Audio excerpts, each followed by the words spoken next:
In Russia, you'll often see something that surprises Western parents. A 4-year-old quietly helping pack groceries. A toddler sitting calmly at a restaurant for a long time. Children showing independence earlier than expected. And no, it's not because Russian parents are simply strict. It's not fear. It's not punishment. It's a long-standing parenting mindset that focuses on observing children carefully before reacting, instead of rushing to control every behavior immediately.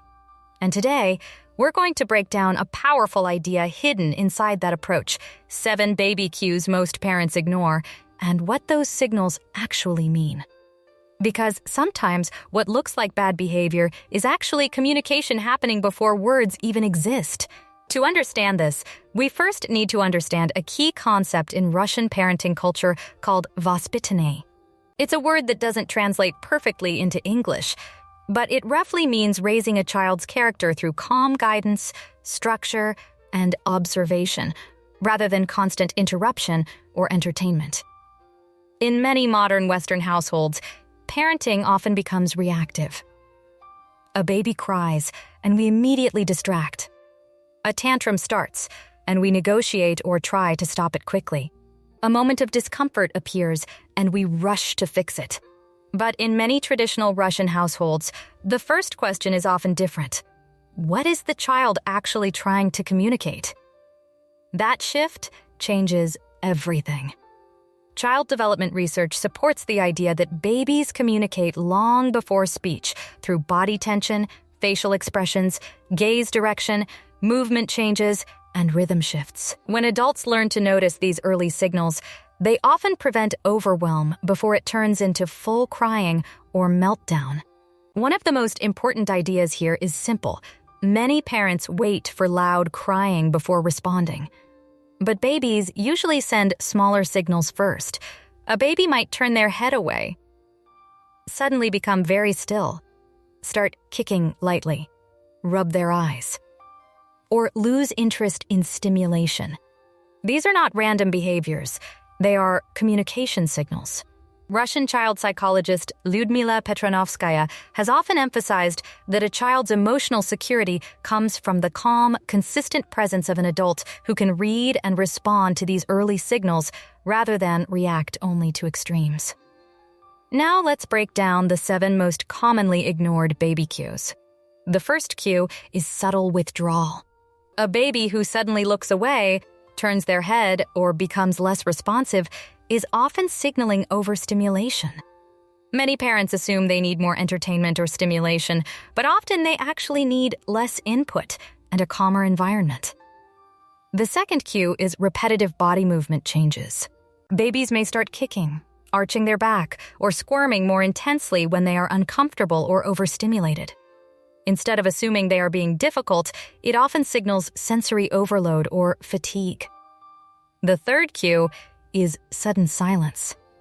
A baby who is active and vocal but suddenly goes quiet is not always content.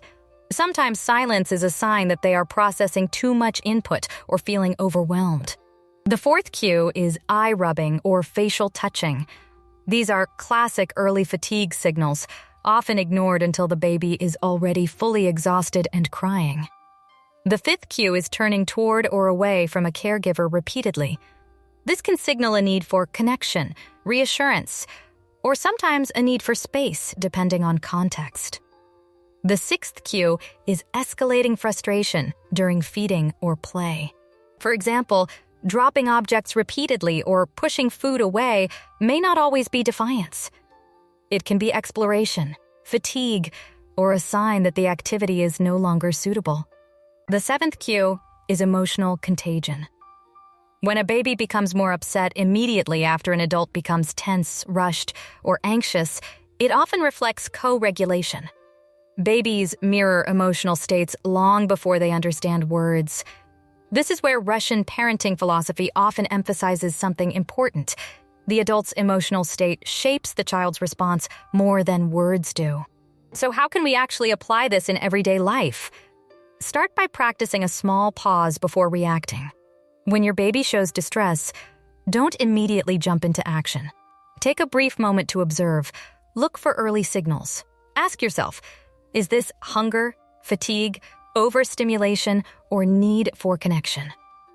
Next, build one simple, predictable rhythm into your child's day. It doesn't need to be strict or rigid. It could be a consistent bedtime routine, a short evening walk, or a calm feeding ritual. Babies feel safer when parts of their day are predictable. Then, focus on lowering your voice instead of raising it. When tension rises, match it with calmness instead of escalation. Speak slowly. Use fewer words. Stay physically grounded. This helps regulate the child's nervous system. And finally, involve your child earlier in small daily activities. Let them participate in simple tasks appropriate for their age. This builds confidence and reduces frustration-based behavior because children feel included in real life, not just observed from the outside. The key takeaway is not to become rigid or overly strict. It's not about copying another culture perfectly. It's about understanding that babies are constantly communicating, and many of those signals are subtle long before crying starts. So instead of asking, how do I stop this behavior, try asking, what is my child trying to tell me right now? Because when you start seeing behavior as communication instead of disruption, everything changes. These ideas are not about being perfect parents. They're about becoming more aware, more calm, and more connected with your child in everyday moments. So I'll leave you with this question.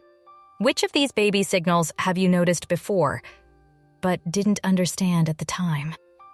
And if you want more science-backed parenting insights from around the world, make sure to subscribe.